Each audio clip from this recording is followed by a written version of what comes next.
நாம வாங்குற 5-10க்கு அரகுற அரசியலோட நிப்பாட்டிக்கணும்.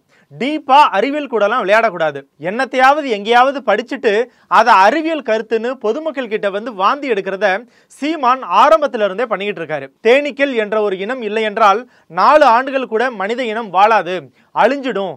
இத அறிவியல் விஞ்ஞானி ஆல்பர்ட் ஐன்ஸ்டீனே சொல்லியிருக்காருன்னு பிரச்சாரத்துல அடிச்சு விட்டாரு. பாருங்க, தேனீக்கள் என்ற ஒரு இனம் இல்லை என்றால் 4 ஆண்டுகள் கூட மானுட இனம் இருக்காது, அழிந்து விடும்னு நான் சொன்னா நீங்க நம்ப மாட்டீங்க. உலக அறிவியல் பேரறிஞர் ஆல்பர்ட் ஐன்ஸ்டீன் சொல்றான், 4 ஆண்டு கூட மனிதன் வாழ முடியாதான்னு. ஆல்பர்ட் ஐன்ஸ்டீன் இவர்கிட்ட தனியா எதுவும் வந்து சொன்னாரா என்னன்னு தெரியல. ஆனா இது முழுக்க முழுக்க பொய். இந்த பொய் சீமான் இல்லாம பரவலா வாட்ஸ்அப்ல பரவற பொய் தான். இது தொடர்பா ஸ்னோப்ஸ் என்ற இணையதளம் ஐன்ஸ்டீனின் புத்தகங்களை ஆய்வுக்கு உட்படுத்தி கட்டுரை ஒன்றை வெளியிட்டுச்சு. அவரோட எழுத்துக்கள், உரைகள், அறிக்கைகள், மேற்கோள் தொகுப்புகள்னு எதுலையும் தேனிங்கிற வார்த்தையே இல்லைன்னு சொன்னாங்க. ஏன்னா அவரு இயற்பியல் விஞ்ஞானி.